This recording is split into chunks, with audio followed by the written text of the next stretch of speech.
নমস্কার, হেলথলাইনের অনুষ্ঠানে আপনাদের সকলকে স্বাগত। আজ আপনাদের সঙ্গে রয়েছে আমি অভিনন্দা। আজকে খুব গুরুত্বপূর্ণ একটি বিষয় নিয়ে আলোচনা হবে, আর সেই টপিক অ্যাপেন্ডিসাইটিস। হ্যাঁ, শুনতে খুব সাধারণ মনে হলেও এই সমস্যা অত্যন্ত গুরুতর তখন যখন এটা সঠিক সময়ে চিকিৎসা হয় না। এবং তার পাশাপাশি আজকের আলোচনায় থাকবে যে এই সমস্যা কেন হয় অ্যাপেন্ডিসাইটিস এবং এর থেকে বাঁচার কি উপায়। তার পাশাপাশি আরো অনেক কিছু জানবো এই বিষয়ে, যেটা আমাদের জানা উচিত এখনকার দিনে অন্তত। আজ আর সময় অপচয় না করে সরাসরি জানাবো। আজ আমাদের সঙ্গে রয়েছে doctor PK. নিমানি, senior surgeon. Sir, আপনাকে অনেক অনেক স্বাগত। এবং প্রথমেই যে প্রশ্ন রাখবো, এই অ্যাপেন্ডিক্স এটা কি? আমাদের পেটের ভেতরে, পেটটা একটা বাক্সর ভেতরে কিন্তু অনেকগুলো অর্গান লুকিয়ে রয়েছে। তার মধ্যে অ্যাপেন্ডিক্সটাও হচ্ছে একটা অর্গান। আজকে ধরুন আমরা খাদ্যনালী যেটা রয়েছে, আমরা মুখ দিয়ে খাচ্ছি আর আলটিমেটলি সেইগুলো ডাইজেস্ট হয়ে আলটিমেটলি যেটুকু ওয়েস্ট প্রোডাক্ট থাকছে সেগুলো পায়খানা রাস্তা দিয়ে বেরিয়ে এসেছে। So it's a tube.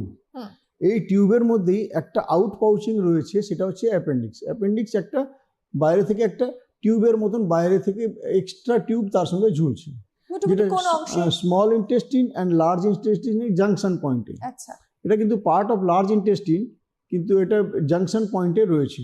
এটা এই টিউবটা যে বাইরে ঝুলছে, তার ফলে কিন্তু যেমন ইন্টেস্টিনের দুটো সাইডই খোলা, সেরকম কিন্তু অ্যাপেন্ডিক্সের কিন্তু দুটো সাইড খোলা নয়, একটা সাইড খোলা একটা সাইড বন্ধ।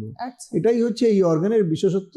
একটা টিউব যেটা স্মল ইন্টেস্টিন অ্যান্ড লার্জ ইন্টেস্টিনের জাংশনে আছে, লার্জ ইন্টেস্টিনের পার্ট অ্যান্ড একটা অন্য সাইড থেকে বন্ধ।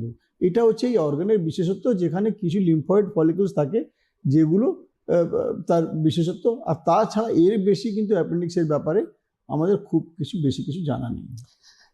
তাহলে ডক্টর, অ্যাপেন্ডিসাইটিসটা কি? এই যে অ্যাপেন্ডিক্সটা বললাম, এই অ্যাপেন্ডিক্সের যখন ইনফেকশনটা হয়, ইনফ্লামেশনটা হয়, তখন আমরা তাকে অ্যাপেন্ডিসাইটিস বলি। যেহেতু অ্যাপেন্ডিক্স একটা টিউবের মতন একটা জিনিসটা রয়েছে, সেজন্য এই ইনফেকশনের ঢোকার রাস্তা বা বেরোর রাস্তাটা একটাই। একদিক দিয়ে ঢুকলো, অন্য দিক থেকে বেরিয়ে গেল, তা কিন্তু সম্ভব নয়। এখানে ঢোকানোর রাস্তা আর বেরোর রাস্তা একই থাকার ফলে যদি সেই মুখটা যদি বন্ধ হয়ে যায়, তার মানে ভেতরে যা কালেকশন রয়েছে সেটা কিন্তু বেরোনোর কোনো পথ নেই। আমাদের ইন্টেস্টিনে যতগুলো মানে ফুল লেংথের মধ্যে ইন্টেস্টিনে খাদ্যগুলো যাচ্ছে, তো তাকে লুব্রিকেট করার একটা ব্যবস্থা আছে। ফুল লেংথে, মুখ থেকে শুরু করে পায়খানার রাস্তা পর্যন্ত ফুল লেংথে একটা লুব্রিকেট করার ব্যবস্থা আছে। সেই ব্যবস্থাটাকে আমরা বলি মিউকাস। ঠিক আছে, মিউকাস সিক্রেশন সেখানে হচ্ছে, আর মিউকাসটা সেই জায়গাটাকে লুব্রিকেট করে আস্তে আস্তে সেই খাদ্যের সঙ্গে মিশে গিয়ে চলে যাচ্ছে, তারপর নতুন মিউকাস সিক্রেশন হচ্ছে, এগুলো চলে। তো অ্যাপেন্ডিক্স যেহেতু ইন্টেস্টিনের পার্ট, সেখানে নিশ্চয়ই মিউকাসের ব্যবস্থা আছে। এবার যদি সেই মিউকাস সিক্রেশনটা হতে থাকে আর মুখটা যদি বন্ধ হয়ে যায়, তার তো বেরোনোর রাস্তা নেই। আস্তে আস্তে মিউকাসটা ওখানেই ভেতরে আস্তে আস্তে জমা হবে, আর জমা হয়ে আস্তে আস্তে ফুলবে। আচ্ছা, অ্যান্ড যখন ফুলতে শুরু করে, তো আর যে জিনিসটা যদি বেরোনোর রাস্তা না থাকে, তাহলে জমা জলে ইনফেকশনটা ধরে। আমরা সবাই জানি, যদি জলটা ফ্লো করতে থাকে তাহলে কিন্তু তার মধ্যে ইনফেকশনটা হয় না, কিন্তু জলটা যদি একটা জায়গায় জমে থাকে তাহলে কিন্তু ইনফেকশন হয়। সিমিলারলি এই মিউকাসটা যদি একটা জায়গায় জমে থাকে, তার মধ্যে ইনফেকশনটা হয়। সেই ইনফেকশন যখন হয়, তখন সেই অ্যাপেন্ডিক্সটাকে আমরা বলি অ্যাপেন্ডিসাইটিস। আচ্ছা, বুঝলাম। তো তাহলে ইনফেকশন বাই যে অ্যাপেন্ডিসাইটিস, এই ইনফেকশন বাই রোগ জানবো যে ঠিক কি কি কারণের জন্য এই অ্যাপেন্ডিসাইটিস হয়। কারণটা তো যেটা প্রথমেই বললাম, যে অ্যাপেন্ডিক্সের মুখটা যদি ব্লক হয়ে যায় যে কোনো কারণে। এবার যেহেতু এটা লার্জ ইন্টেস্টিনের পার্ট, লার্জ ইন্টেস্টিন আমরা সবাই জানি, লার্জ ইন্টেস্টিন আমাদের যে মল আছে তাকে কিন্তু হ্যান্ডেল করে। আমরা স্মল ইন্টেস্টিন দিয়ে যেগুলো খাই, তারপরে ডাইজেস্ট হয়ে যাওয়ার পরে যেটুকু রেসিডিউ থাকে সেগুলোই মল হিসেবে বেরোয়। তো লার্জ ইন্টেস্টিন কিন্তু মলটাকে হ্যান্ডেল করে। তো এই মলটা যদি ওখানে ভেতরে চলে যায়, আর তারপর সেখানে গিয়ে ওটা একটু হার্ড, মল মানে একটু হার্ড থাকতে পারে, সেই হার্ড হয়ে সেই মুখটাকে বাই চান্স যদি ব্লক করে দেয়, ব্লক করে দিলেই কিন্তু অ্যাপেন্ডিসাইটিসের প্রসেসটা শুরু হয়। এবার অনেক ক্ষেত্রে আমরা শুনতে পাই যে আমাকে ডাক্তার তো বলেছে অ্যাপেন্ডিসাইটিস, তার নিজেই তো ঠিক হয়ে গেল। তো সেই যে ব্লকটা ছিল, সেই ব্লকটা বাই চান্স যদি রিলিজ হয়ে গেল, তাহলে কিন্তু সেই ইনফেকশনটা আবার কমে যায়। তো ন্যাচুরালি এটা হতেই পারে যে কিছু কিছু ক্ষেত্রে কিন্তু স্পন্টেনিয়াসলি রিজলভ করে গেল, কিন্তু সব ক্ষেত্রে কিন্তু তা নয়। তো এইটাই হচ্ছে মেন কারণ। আচ্ছা, মোটামুটি কোন বয়সে এরকম কোনো ব্যাপার আছে? নির্দিষ্ট কোনো বয়সে এই রোগ দেখা দিতে পারে? যে কোনো বয়সে এটা হতে পারে, আচ্ছা কিন্তু কিছু বয়স আছে যেখানে এটা বেশি মারাত্মক হতে পারে। যেমন ছোট শিশু বাচ্চারা যদি থাকে, তাদের ওমেন্টাম যেটা রয়েছে না, ওমেন্টাম বলে একটা জিনিস আছে আমাদের বডিতে, আমরা বলি এটা অ্যাবডোমেনের ভেতরে অ্যাবডোমেনের পুলিশম্যান, যেখানে কিছু গন্ডগোল হয় সেখানে পুলিশ পৌঁছে যায়। তো সেই জন্য সেই ওমেন্টামটা গিয়ে ওই ইনফেকশনটাকে ঢাকা দিয়ে দেয়। আচ্ছা ঢাকা দিয়ে যে ইনফেকশনটা যাতে চারদিকে না ছড়াতে পারে সেই জায়গায় লোকালাইজড হয়ে যায়, সেই ব্যবস্থাটা ওমেন্টাম করে।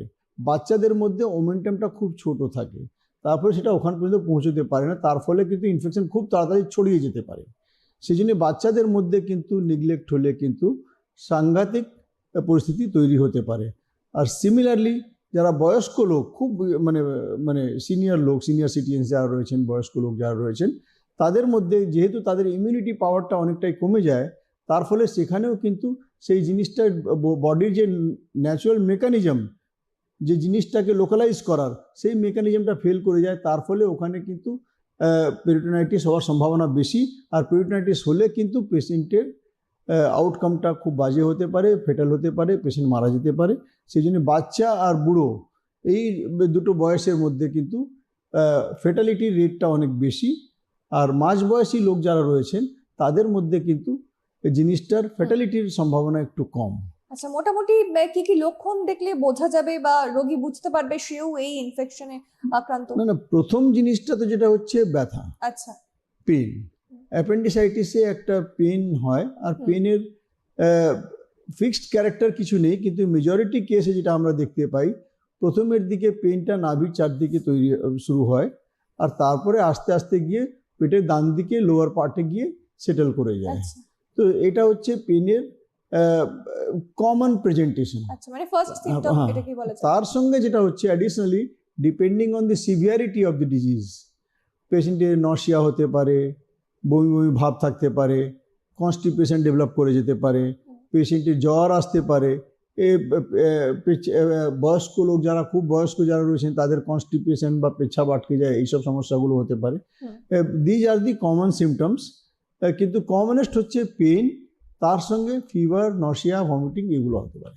সাধারণ পেটে ব্যথা আর এই অ্যাপেন্ডিসাইটিসের ব্যথার মধ্যে পার্থক্যটা কি করে বোঝা যাবে যে ওটা আলাদা ব্যথা? না, সাধারণ পেটে ব্যথা মানে পেটের যে কোনো জায়গায় হলে, কিন্তু যেটা আমি প্রথমে বললাম যে অ্যাপেন্ডিসাইটিসের ব্যথার এটা হচ্ছে commonest presentation, that doesn't mean যে সব কেসে কিন্তু সেইভাবেই প্রেজেন্ট করে। তো যখনই পেটে সিভিয়ার পেন হবে, তখন কিন্তু ডিফারেন্সিয়েট করার চিন্তাটা হেলথ কেয়ার প্রোভাইডারের উপরে ছেড়ে দিন, ডাক্তারের উপর ছেড়ে দিন। সঙ্গে সঙ্গে ডাক্তারের সঙ্গে পরামর্শ করা উচিত। আপনার পক্ষে সম্ভব নয় যেটা অ্যাপেন্ডিসাইটিসের ব্যথা না অন্য কোনো জিনিসের ব্যথা ডিফারেন্সিয়েট করা, কারণ তার জন্যে যেটুকু ইনভেস্টিগেট করে ডায়াগনোসিস করা, সেটা কিন্তু হেলথ কেয়ার যারা প্রোভাইডার যারা রয়েছেন, ডাক্তাররা রয়েছেন, তারাই কিন্তু এটা মানে বিচার করে ঠিক বিবেচনা করবেন। আপনার নিজের হাতে রাখা উচিত নয়, কারণ দেরি হলে কিন্তু মারাত্মক হতে পারে। সেই জন্যে পেন যাই থাকুক না কেন, যদি সিভিয়ার পেন থাকে তাহলে সঙ্গে সঙ্গে ডাক্তারের পরামর্শ নেওয়া উচিত। আচ্ছা, এটা কি জেনেটিক? জেনেটিক ঠিক না, কিন্তু এটাও ঠিক যে almost 5% of the population at some part of their life তারা কিন্তু অ্যাপেন্ডিসাইটিসের ব্যথাটা অনুভব করেন। তো সেই জন্যে 5% যে population is a huge figure. তো এত বড় ফিগার যদি থাকে তাহলে কিন্তু সবার ক্ষেত্রে এটা হতে পারে। তার জন্য লোকে মনে করতে পারে এটা জেনেটিক, কিন্তু জেনেটিক ব্যাপারটা নেই। আচ্ছা, অ্যাপেন্ডিক্সের ফাংশনটা একটু জানবো। অ্যাপেন্ডিক্সের সত্যি কথা বলতে গেলে আমরা খুব একটা ফাংশন কিছু জানি না, কিন্তু সেই জন্যই অনেকেই বলে যে এই অর্গানটা যখনই পেট খুলছো তখন অ্যাপেন্ডিক্সটাকে বাদ দিয়ে দাও। কিন্তু ঈশ্বর কোনো জিনিসই কিন্তু কোনো পারপাস ছাড়া বানায়নি, এটা আমরা বিশ্বাস করি। তো সেই জন্য যদি তাতে রোগ যদি না হয় তাহলে তাকে রিমুভ করা উচিত নয়। আর যেহেতু মেনলি যেটা দেখা যায় অ্যাপেন্ডিক্সের ভেতরে লিম্ফয়েড ফলিকলস আছে, লিম্ফয়েড ফলিকলস কিন্তু বডির ইমিউনিটিতে বিরাট বড় রোল প্লে করে। সেই জন্য আমরা মনে করি যে অ্যাপেন্ডিক্সও হয়তো আমাদের ইমিউনিটিতে একটা মেজর রোল প্লে করে। তো এটা আমাদের স্পেকুলেশন, কিন্তু আমরা নির্দিষ্টভাবে জানি না যে অ্যাপেন্ডিক্সের ফাংশনটা কী। আমাদের আগের প্রিডিটার্স যারা ছিল তাদের মধ্যে অ্যাপেন্ডিক্সটা অনেক বড় ছিল, কিন্তু আস্তে আস্তে হিউম্যান বিইংসের মধ্যে ছোট হয়ে যাচ্ছে। তার মানে আস্তে আস্তে হয়তো তার ফাংশনটা ডিসঅ্যাপিয়ার করে যাচ্ছে বলেই ছোট হয়ে যাচ্ছে। আচ্ছা, মোটামুটি কি কি পরীক্ষা রয়েছে যার দ্বারা এই রোগ নির্ণয় করা সম্ভব? যদি সেরকম যদি আমরা সন্দেহ করি যে পেশেন্টের অ্যাপেন্ডিসাইটিস হতে পারে, তাহলে কিছু নির্দিষ্ট টেস্ট আমাদের করা দরকার আছে। কিছু টেস্ট আমরা করি আমাদের ডায়াগনোসিসটাকে কনফার্ম করার জন্য, আর কিছু টেস্ট আমরা করি অন্য ডায়াগনোসিস যেগুলো সম্ভাবনা রয়েছে অ্যাপেন্ডিক্সের মতনই সিমটমস যাদের হয় সেগুলোকে এক্সক্লুড করার জন্য করি। ঠিক আছে, তো কিছু টেস্ট আছে সেগুলো কনফার্ম করার জন্য, কিছু টেস্ট আছে যেগুলো অন্যগুলোকে এক্সক্লুড করার জন্য। তবে অনেক সময় দেখা যায় টেস্ট করলেও ধরা পড়ে না, সেক্ষেত্রে কি করে ডায়াগনোসিস করা হয়? না, সেটাই বলতে চাইছি যে যেমন ধরুন সিমিলার ডিজিজ, সিমিলার পেন, যে অ্যাপেন্ডিসাইটিসের পেন যেরকম আমি বললাম সেরকমই পেন কিন্তু অন্যান্য অনেক কারণেই হতে পারে। যেমন ডান দিকের আমাদের পেচ্ছাপের যে টিউবটা আছে যাকে আমরা ইউরেটার বলি, ইউরেটার মধ্যে যদি একটা পাথর যদি থাকে তাহলে সিমিলার পেন হতে পারে। ডান দিকের ইউরেটারে যদি পাথর থাকে তার জন্য সিমিলার পেন হতে পারে। মেয়েদের মধ্যে অনেক ক্ষেত্রে কিন্তু মেনস্ট্রুয়েশনের সময় এরকম পেন হতে পারে। তো সেটা একটা সম্ভাবনা, সেটাকে আমাকে এক্সক্লুড করতে হবে। মানে আমি পেলেই তো কেটে দেবো না, নিশ্চয়ই অন্যান্য সম্ভাবনাগুলোকে আমাকে এক্সক্লুড করতে হবে। তাছাড়া যেটা অনেকের এন্ডোমেট্রিওসিস হয় মেয়েদের মধ্যে, তাদের জন্য হতে পারে, মেয়েদের মধ্যে বিশেষ করে। আর যারা প্রাপ্তবয়স্ক মহিলারা যারা রয়েছেন বা আর্লি এজ মানে রিসেন্টলি ম্যারিড অমুক তমুক এসব যারা রয়েছেন, তাদের মধ্যে কিন্তু প্রেগনেন্সি হলে, একটোপিক প্রেগনেন্সি হলেও কিন্তু সিমিলার পেন হতে পারে। একটোপিক প্রেগনেন্সি রাপচার করে গেলে তো মারাত্মক পেন হয়, কিন্তু রাপচার করার আগে কিন্তু সিমিলার পেন হতে পারে। তাছাড়া যেগুলো রয়েছে পেলভিক ইনফ্লামেটরি ডিজিজ যেগুলো আমরা বলি, সেগুলোতে এরকম পেন হতে পারে। তো সেই জন্য বলছি অনেকগুলো অ্যাডিশনাল ডিজিজগুলো আছে যাতে এইরকম পেন হতে পারে। ইলিওসিক্যাল টিউবারকুলোসিস হলে এরকম পেন হতে পারে। ঠিক আছে, তো এই সব জিনিসগুলোকে আমাদেরকে এক্সক্লুড করতে হবে। আর ডায়াগনোসিস করার জন্য যেটা দরকার, প্রথমে আমাদের ব্লাড টেস্ট করতে হবে, দেখতে হবে কোনো ইনফেকশনের ফিচার্সগুলো আছে কিনা, ডব্লিউবিসি কাউন্ট বেড়েছে কিনা, সিআরপি বেড়েছে কিনা, এগুলো আমাদের দেখতে হবে। তার সঙ্গে যেটা হচ্ছে ইমেজিং কিছু করতে হবে, যেমন আলট্রাসোনোগ্রাফিতে ধরা পড়তে পারে অ্যাকিউট অ্যাপেন্ডিসাইটিস। যদি মানে এক্সপিরিয়েন্সড সোনোলজিস্ট যদি থাকে তাহলে কিন্তু আলট্রাসোনোগ্রাফিতে তারা অ্যাকিউট অ্যাপেন্ডিসাইটিস ধরতে পারে। আর তাছাড়া যেটা হচ্ছে CT scan of the abdomen করলেও কিন্তু অ্যাপেন্ডিসাইটিস ধরা পড়ে। এই তিনটে টেস্ট মোটামুটি ব্লাড টেস্ট, অ্যাপেন্ডিসাইটিসের জন্য আলট্রাসোনোগ্রাফি অথবা সিটি স্ক্যান, তার সঙ্গে একটা ইউরিন টেস্ট করে নেওয়া, যে প্রেগনেন্সিটাকে এক্সক্লুড করা বা কোনো ইউরিনারি ট্র্যাক্ট ইনফেকশনস আছে কিনা সেগুলো এক্সক্লুড করা, এগুলো করলে আমরা মোরলেস অ্যাপেন্ডিসাইটিস ডায়াগনোজ করতে পারি। পেশেন্ট আসলে প্রথমেই এই পরীক্ষাগুলো করতে দেওয়া হয়। এগুলো যদি আমি সন্দেহ করি আর তাহলে তো আমাকে ডায়াগনোসিসটাকে কাটার আগে তো ডায়াগনোসিসটাকে প্রুভ করতে হবে। তো প্রুভ করতে গেলে ব্লাড টেস্ট, আলট্রাসোনোগ্রাফি, আর যদি সিটি স্ক্যানের ব্যবস্থা যদি থাকে তো CT scan is a good test. CT স্ক্যানে কিন্তু আরও বেশি কনফার্মেটরি ফাইন্ডিংস পাওয়া যায়। তার মানে ব্যথার যে অন্যান্য কারণ যেগুলো হতে পারে সেগুলো আগে ডিটেক্ট করে নিয়ে তারপরেই এই অন্যান্য কারণগুলোকে এক্সক্লুড করার জন্য আমাদের ইউরিন টেস্ট করতে হবে। তারপরে তার সঙ্গে বাকি যেগুলো সম্ভাবনা রয়েছে গাইনোকোলজিক্যাল এক্সামিনেশন করা, সেগুলো করে দেখে নিতে হবে। আর তারপরে ইউরিনারি ট্র্যাক্টে কোনো স্টোন আছে কিনা সেগুলো দেখে নিতে হবে। আচ্ছা, যদি সেগুলো না থাকে তাহলে একটা কনক্লুশনে আসা যেতে পারে। আচ্ছা, এবারে আসবো চিকিৎসা পদ্ধতি নিয়ে, যে প্রধান চিকিৎসা কি, প্রাথমিক চিকিৎসা বা প্রধান চিকিৎসা? প্রধান চিকিৎসা হচ্ছে সার্জারি। অ্যাপেন্ডিসাইটিসের চিকিৎসা হচ্ছে সার্জারি। অ্যাপেন্ডিসাইটিস আবার দু ধরনের হয়, একটা অ্যাকিউট অ্যাপেন্ডিসাইটিস, একটা chronic appendicitis, recurrent appendicitis. Acute অ্যাপেন্ডিসাইটিসে সাডেন সিভিয়ার পেন যেটা হয় সেটাকে আমরা বলি অ্যাকিউট অ্যাপেন্ডিসাইটিস। আর ক্রনিক অ্যাপেন্ডিসাইটিস যেটা আমরা বলি বা রিকারেন্ট অ্যাপেন্ডিসাইটিস বলি, সেটা হচ্ছে অল্প অল্প পেন, সবসময় একটু একটু পেন রয়েছে, সেটাকে আমরা রিকারেন্ট অ্যাপেন্ডিসাইটিস অথবা ক্রনিক অ্যাপেন্ডিসাইটিস বলি। সেখানে কিন্তু খুব সিভিয়ার পেন হয় না, কিন্তু সবসময় একটু পেন ভাবটা আছে, ডান দিকে লোয়ার অ্যাবডোমেনে কিন্তু একটু পেন ভাবটা আছে, সেটাকে আমরা ক্রনিক অ্যাপেন্ডিসাইটিস বলি। তার মানে সেখানে সাব ক্লিনিক্যাল লেভেলে একটু ইনফেকশন কিন্তু পারসিস্ট করে। তো দুটো ক্ষেত্রেই কিন্তু একবার অ্যান্টিবায়োটিক দিলে কিন্তু হয়তো ইনফেকশন কমে যেতে পারে, কিন্তু তারপরে কিন্তু আবার হবে, যেহেতু বারবার হতে পারে। তো সেই জন্য ওটার চিকিৎসাটা, ওটাকে রিমুভ করে দেওয়াটাই হচ্ছে আইডিয়াল ট্রিটমেন্ট। মানে অপারেশন ছাড়া ঠিক হওয়া সম্ভব নয়। আর অ্যাকিউট অ্যাপেন্ডিসাইটিসে ট্রিটমেন্ট না করে অ্যান্টিবায়োটিক দিয়ে অ্যাটেম্প্ট নেওয়াটাও রিস্কি, কারণ চিকিৎসাটা যদি সার্জারি যদি না হয় তাহলে কিন্তু অনেক কমপ্লিকেশনসগুলো অ্যারাইজ করতে পারে। সেই কমপ্লিকেশনসগুলোতে আপনি যদি বলেন তাহলে এখন বলবো, না হলে পরে বলবেন কি কি। না, অবশ্যই সে বিষয়ে আসবো, কিন্তু ব্যাপারটা হচ্ছে অপারেশনের পর মোটামুটি কতদিন সময় লাগে সুস্থ হতে? অ্যাপেন্ডিসাইটিস যদি অ্যাকিউট অ্যাপেন্ডিসাইটিস ফেজে যদি থাকে, অ্যাপেন্ডিক্স যদি পারফোরেট বা রাপচার না করে গিয়ে থাকে, তাহলে কিন্তু পেশেন্ট খুব তাড়াতাড়ি সুস্থ হয়ে বাড়ি যেতে পারে। নর্মালি 2 দিন, ম্যাক্সিমাম 2 দিন বা হাসপাতালে থাকে, তারপরে বাড়ি চলে যায়, আর দিন 15-র মধ্যে নিজের কাজকর্ম জয়েন করতে পারে নর্মাল ওয়েতে।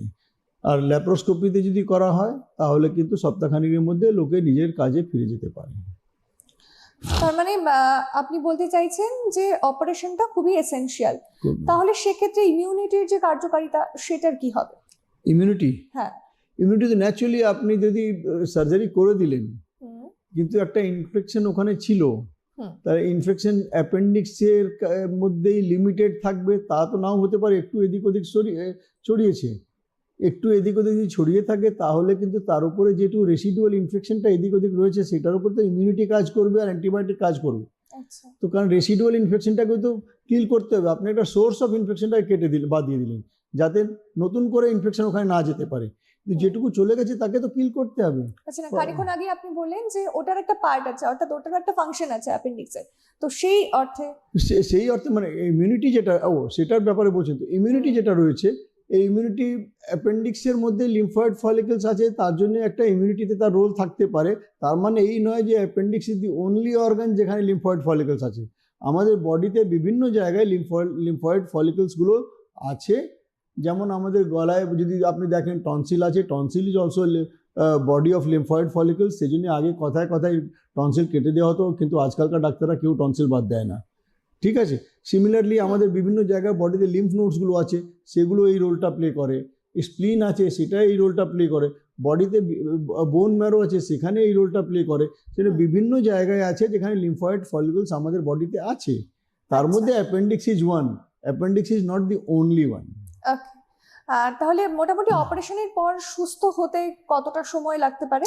অপারেশনের পরে যদি অ্যাকিউট অ্যাপেন্ডিসাইটিস যদি লোকালাইজ থাকে, অন্য জায়গায় স্প্রেড না করে থাকে, তাহলে তো পেশেন্ট সপ্তাহখানেকের মধ্যে নিজের কাজে ফিরে যেতে পারে, নর্মাল ওয়ার্কিং করতে পারে, কোনো অসুবিধা কিছু নেই। আর তাছাড়া কমপ্লিকেশনসের যে চান্সেস যেটা বলছিলেন আপনি খানিকক্ষণ আগে, সেটা একটু জানবো।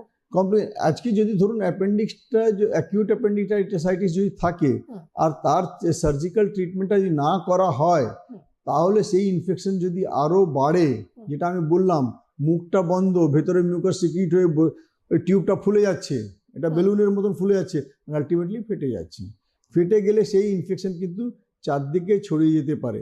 তার মধ্যে যেটা আমি আগে বললাম যে ওমেন্টাম বলে একটা পুলিশম্যান আছে, সে ওখানে গিয়ে ডিজিজটাকে যদি লোকালাইজড করে নেয় তাহলে কিন্তু পেরিটোনাইটিস থেকে মানুষ বেঁচে যেতে পারে। কিন্তু তার ইমিউনিটি যদি সাফিসিয়েন্ট না থাকে যে ডিজিজটাকে লোকালাইজ করতে পারবে, তাহলে ইনফেকশনটা সারা পেটে ছড়িয়ে গেল। একবার যদি সারা পেটে যদি ছড়িয়ে যায় তাহলে ইনফেকশন কিন্তু আর লোকালাইজ থাকলো না, বডির ভেতরে চলে গেল। আস্তে আস্তে সেখান থেকে সে ব্লাড স্ট্রিমে ঢুকে যেতে পারে, সেখান থেকে সেপ্টিসিমিয়া হতে পারে, সেপ্টিসিমিয়ার পরে পেশেন্ট মারা যেতে পারে। তো সেই জন্যে একটা জিনিসকে যদি প্রথমেই যদি আটকে দেওয়া যদি না হয়, তাহলে কিন্তু বাড়তে বাড়তে বাড়তে আলটিমেটলি ফেটাল হতে পারে, পেশেন্ট মানে মারা সেই যেতে পারে। আটকানোটা অপারেশন করেই সম্ভব, Yes. এমনি মেডিসিনের থ্রুতে সম্ভব মেডিসিনে নয়। সম্ভব নয়। মেডিসিনে আপনি একটা অ্যাটেম্প্ট নিতে পারেন, যে হয়তো বডির ইমিউনিটি এত ভালো আছে যে সেই অ্যান্টিবায়োটিক আর সেই মেডিকেল ট্রিটমেন্টে পেশেন্টটা ইমপ্রুভ করে গেল, কিন্তু এই অ্যাটেম্প্ট নেওয়াটা খুব রিস্কি। কারণ যদি সেটা কাজ না করে আর যদি ডিজিজটা আরও বাড়ে তাহলে ইট মে বিকাম ফেটাল। তো এই সম্ভাবনাকে সামনে রেখে এই অ্যাটেম্প্ট নেওয়া উচিত নয়। আচ্ছা, একবার অপারেশন হলে সেটা কি আবারও হওয়ার চান্সেস থাকে এই ক্ষেত্রে? আপনি অ্যাপেন্ডিক্সটা তো কেটে বাদ দিয়ে দিলেন, এবার অ্যাপেন্ডিসাইটিস কোত্থেকে হবে? অ্যাপেন্ডিক্স তো নেই। তো সেই জন্য অ্যাপেন্ডিসাইটিস যদি আপনি মেডিকেলি ম্যানেজ করেন তাহলে কিন্তু বারবার হওয়ার সম্ভাবনা আছে, কিন্তু যদি আপনি সার্জিক্যালি রিমুভ করে দেন তাহলে আবার হওয়ার কোনো সম্ভাবনা নেই। আচ্ছা, এই অ্যাপেন্ডিক্সের এই যে অ্যাপেন্ডিসাইটিস, এই ইনফেকশন, এর পেছনে, এটা হওয়ার পেছনে কোনো খাদ্যাভ্যাসের বিষয় কি রয়েছে? খাদ্যার সেরকম বিশেষ কিছু নেই, কিন্তু যদি একটা পেশেন্ট যদি লো রাফেজ ডায়েট খায়, তার মধ্যে রাফেজ নেই খাদ্যের মধ্যে, তাহলে কিন্তু পেশেন্ট নর্মালি কনস্টিপেটেড হয়ে যায়। কনস্টিপেটেড হলে স্টুল তার হার্ড এন্ড হতে শুরু হয়, সেখানে কিন্তু এটা ব্লক হয়ে যাওয়ার সম্ভাবনা অনেক বেশি থাকে। সেই জন্য আমাদের কিন্তু হাই রাফেজ ডায়েট খাওয়া উচিত। খাওয়া দাওয়ার মধ্যে যেন রাফেজটা সাফিসিয়েন্ট পরিমাণে থাকে, সেটা যদি না থাকে তাহলে কিন্তু এটা হওয়ার সম্ভাবনা বেশি। অন্য কোনো কারণ সেরকম জানা নেই। আচ্ছা, মোটামুটি কি কি ধরনের খাদ্যাভ্যাস যদি আমরা গ্রহণ করি বা সেই ধরনের খাবার আমরা খাই, তাহলে এই ইনফেকশন আমাদের হবে না বা না, আমরা থেকে- হবে না বলার ক্ষমতা আমার নেই, মানে আচ্ছা। মানে কারোর পক্ষেই বলা সম্ভব নয়, কারণ অ্যাপেন্ডিসাইটিস যে কোনো লোকের যে কোনো বয়সে যে কোনো সিচুয়েশনে হতে পারে।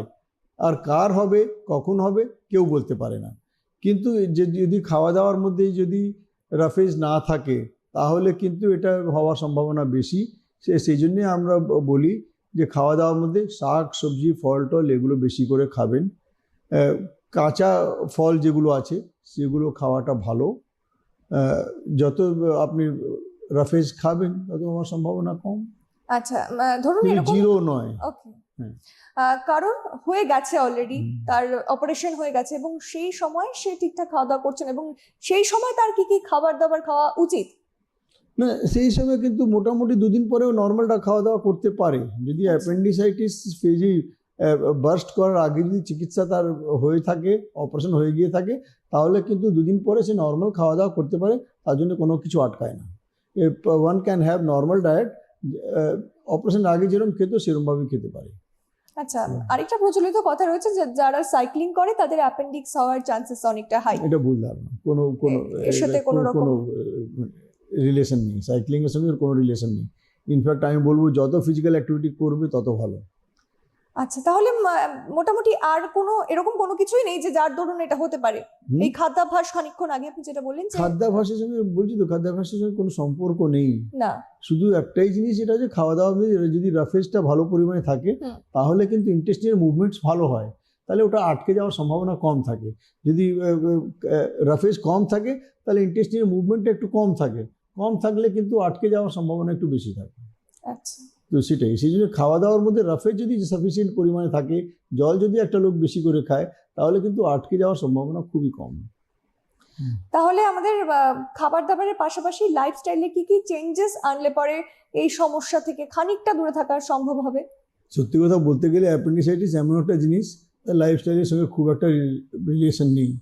মানে যে কোনো মানুষের যে কোনো বয়সে যে কোনো পরিস্থিতিতে হতে পারে অ্যাপেন্ডিসাইটিস, তাকে আটকানোর কোনো স্কোপ নেই। অ্যাপেন্ডিক্স একটা এমন একটা অর্গান, তাতে যখন খুশি যে কোনো লোকেরই হতে পারে। খাওয়া দাওয়া লাইফস্টাইল তার সঙ্গে কোনো সম্পর্ক নেই। আচ্ছা, তাহলে মানে এখন যদি কারোর পেটে ব্যথা হয় সেটাকে আর অতটা যে আমরা গুরুত্ব দেব না সেরকমটা না, অর্থাৎ ডান দিকের ব্যথা যদি বিশেষত হয় তাহলে অতটাই গুরুত্ব দেওয়া উচিত বা আমাদের ডক্টর কনসাল্ট করা সঙ্গে উচিত। সঙ্গে, কারণ এটা মারাত্মক হতে পারে, এটা ডিলে করলে কিন্তু মারাত্মক হতে পারে, সেই জন্য করা উচিত। আর তার সঙ্গে যেটা উচিত তার থেকে আরো বেশি মারাত্মক হতে পারে, ডাক্তারের কাছে যাওয়া দরকার। এটা একটোপিক প্রেগনেন্সি হতে পারে, সেটা কিন্তু अगेन লাইফ থ্রেটনিং। সঙ্গে সঙ্গে যদি সার্জারি না হয় তাহলে লাইফ থ্রেটনিং, প্রেজেন্টেশন কিন্তু একই রকম। তো সেই জন্য ectopic pregnancy is equally dangerous. সেই জন্য ইউরেট্রিক স্টোন যদি থাকে সেটা ইকুয়ালি ড্যামেজিং, কারণ ওটা যদি আটকে থাকে, স্টোন যদি পেছাবের টিউবে যদি আটকে থাকে তাহলে কিন্তু কিডনি ফেলিয়ারের দিকে যেতে পারে। আচ্ছা, তো সেই জন্য বলছি এটা সঙ্গে সঙ্গে ডাক্তারের কাছে গিয়ে রোগ নির্ণয় করাটা দরকার। রোগ নির্ণয় যদি হয় তাহলেই তো তার চিকিৎসাটা হবে। রোগ নির্ণয়ই হলো না তাহলে চিকিৎসাটা কি করবে? আন্দাজে একটা ব্যথার ওষুধ দিয়ে দিলে তো চিকিৎসা হয় না।